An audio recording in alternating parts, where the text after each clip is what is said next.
Hello everyone, good morning. To start with the discussion, let me introduce myself. I am Joy Encinas, your discussant this morning. And our topic is about selecting books for children. Nowadays, as a teacher, it is not easy to encourage our students to read books, especially we have now the use of new technology. And what would be our strategies to have an effective learning? Let us have first the objectives or the aims of this study. So at the end of my discussion, you will be able to A. Know the importance of selecting books for children. B. Enumerate the basic needs of children as well as adults. And C. Apply it when they will become a teacher already. Good book selection not only requires a thorough knowledge of children in their individual needs, interests, and ability. A teacher must have an understanding of children's needs, desire, thoughts, interests, and abilities.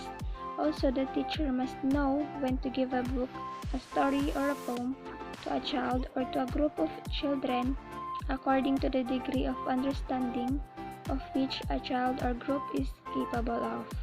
The ability to understand is the result of intelligence, of experience, and environment.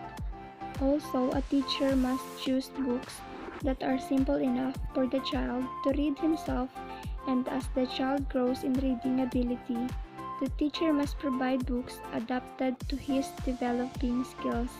That is why choosing a good book is important to capture the child's interest. Also, we must know that among children of all age, pleasure from reading books is dependent upon skills in reading. This is the time when the child will establish reading habits. The 6 years of elementary school are the most crucial period of the child's life. This is the time when the child will establish reading habits that will prevail through high school and adult life. A good elementary school reading program should provide for two inseparable and interdependent ideas. First is the development of reading skills, and second, the encouragement of reading pleasure. We have two facts about books.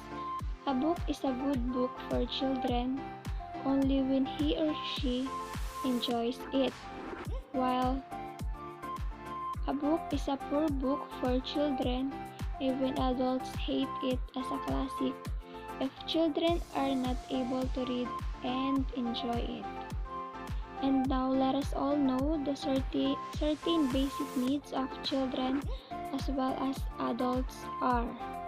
First is the material security.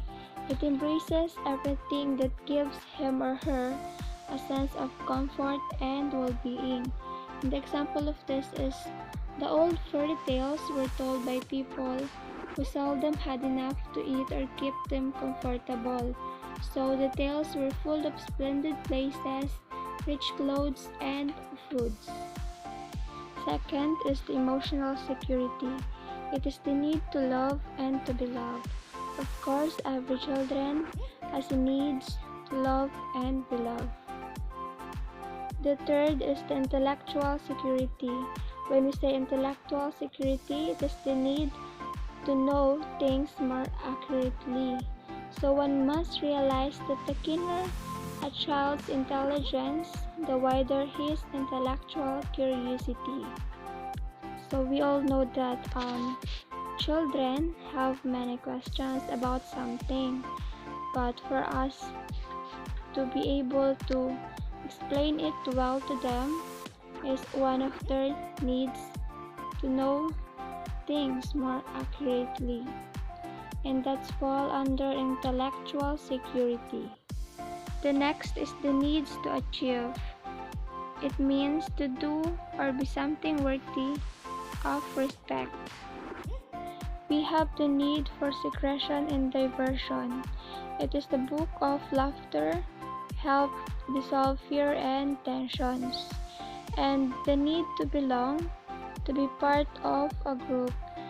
This means children not only to belong with their own groups, but to identify themselves warmly and sympathetically with other groups and people. And that would be the needs that every children should be have. To conclude, it will serve as a guide on how he or she will choose a good books for children, and it will also help the teacher understand the children's needs, desires, thoughts, interests, and abilities.